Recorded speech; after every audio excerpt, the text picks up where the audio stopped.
3, 2, 1. I'm John Miglosh.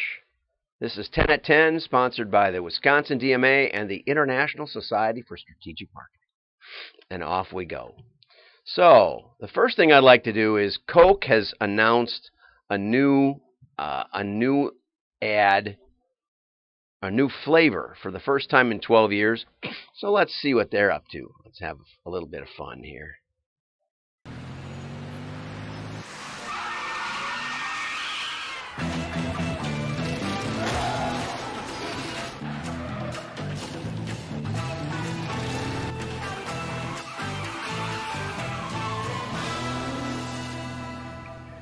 I love the smoke coming out of the cars.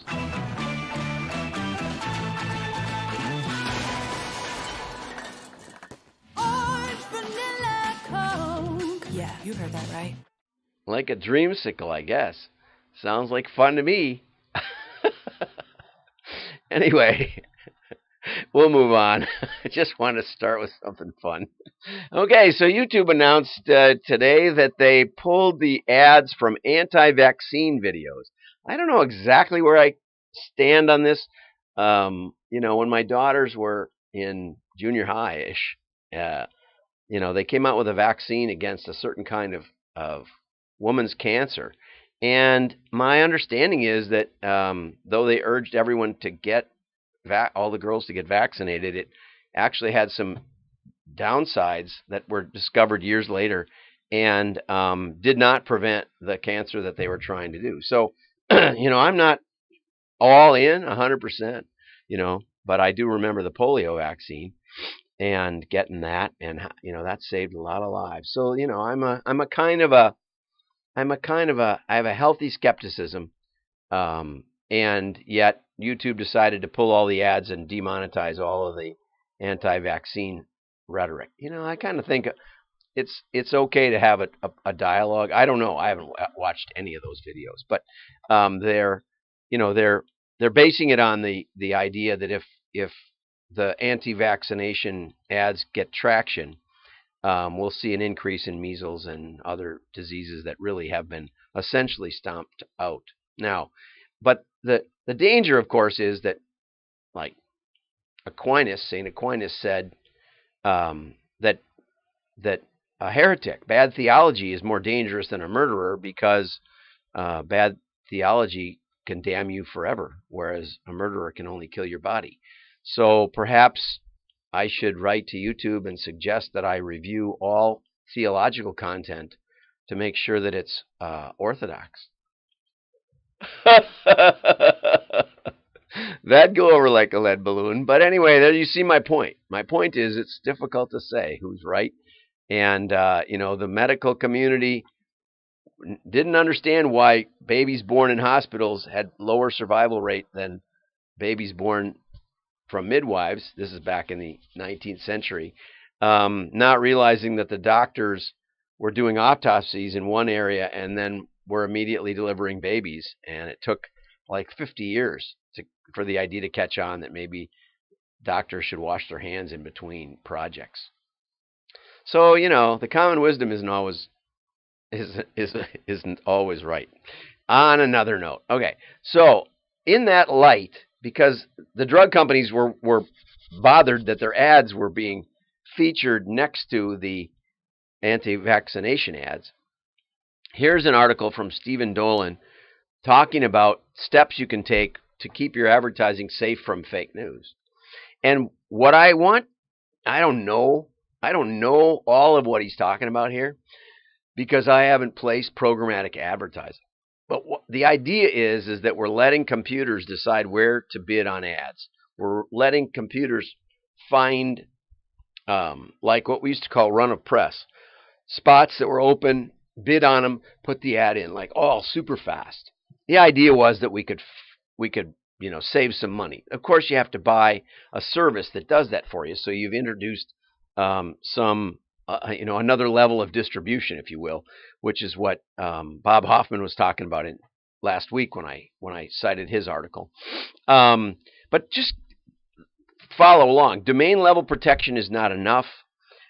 Different pages on website. What he's saying is you can't just block what you think are fake news domains, okay? Because like YouTube may or may not be. So you got to deal with content on an individual page level, okay? And so if you're going to put your ads on a wide variety of sites, way wide, that the computer's going to find for you, you better be careful about drilling down into crazy stuff on a website. Okay, make sure the publishers are running Java level scripts. Don't rely on just one or two methods to protect your brand. This is interesting. Use a combination of blacklists, meaning we're not going to go on that site no matter what. Keywords, we don't want to appear next to ads or words or videos that have this content. Page level analysis. Okay, and all of this takes another computer to decide whether the first computer should really put an ad next to all the stuff that you're doing. And you can't just let it go, set it and forget it, because there's new celebrity scandals, international crises, and other concerns, and they pop up. So you got to keep tending it all the time. You also need to use third-party creative ad servers to block in real time, so that you have another computer watching the other two computers to make sure that even if they've been careful, that the content you're next to is not offensive. I hope you're getting an idea here of the complexity of this. Lastly, he says, brand safety isn't a solved problem. Yeah. Now, what Bob argues is, in the old days, we used to place ads based on context. Okay, so if you had a golf product, you'd put your ad on Golf Digest, Golf Magazine, PGAtour.com, and you may not know the exact moment it's going to run, and you may not know that it's next to Bubba Watson or next to Tiger Woods or whichever. It'll just run in the golf context. But you will know the context. You know that Golf Digest isn't probably going to talk about the Kardashians or the Queen of England or some other scary content for your product. Because you don't want to offend the UK if you have a golf product. The bottom line is that all of this MarTech stuff may be an overblown promise that doesn't really deliver. And on that note, we'll go over here. B2B marketing predictions by my friend Ruth Stevens. First of all, she says, talk to buyers as individuals. Now that's interesting because when we started, I launched the general binding catalog, and we mailed it to the decision makers at a business who bought the big machinery that we were selling, but now we wanted to sell supplies. And what we found was, it did terrible, just terrible. What we found is that we were sending it to the wrong individual. We were sending it to the owner of the company who made the decision on the binding style and the image of the company, but the office manager was making the decision on the office supplies. And so we totally got it wrong by treating the content as directed to an individual. Now, on the other flip side of that, Lab Safety built their business because they realized that in a manufacturing environment, it wasn't necessarily the engineers buying the safety products. It probably was the office manager. And so they targeted to that. So, you got to kind of know your market, especially in B2B, because who the decision maker is. If it's a team of decision makers, then you run into a risk with treating them as an individual. But if they are an individual, it may make hay. So, backlash against MarTech. Isn't that interesting? Just like I said, MarTech is not the silver bullet they'd hoped for, right? Because you're seeing we have levels of complexity and levels of fraud, etc. Whereas when you put your ad on a known commodity, content-wise, Golf Digest for golf products or whatever, there's always a few titles you can get on there for any product, pretty much. And it's like what we always used to do. It may be safer than the MarTech solution. Okay, marketers will finally supply sales with help. I don't know why they haven't been.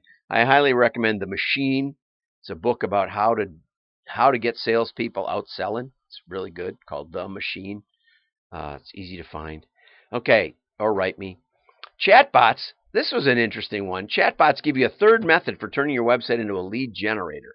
So somebody comes on and says, "Can I help you with that?" And the words pop up. And I think there's something to that. You got to be a little careful. Don't mistake the chatbots for giving individual attention up in point one. I'm going to say we want to treat everybody as individuals. We want to have great customer experience, so we're going to put in chatbots so all our customers get handled and never put on hold. Okay, so Ruth's got a new book. I'm going to ask her to be on the show and talk about her new book. Like and share. We're looking for sponsorships. I'm talking with Oracle, see how they have to say.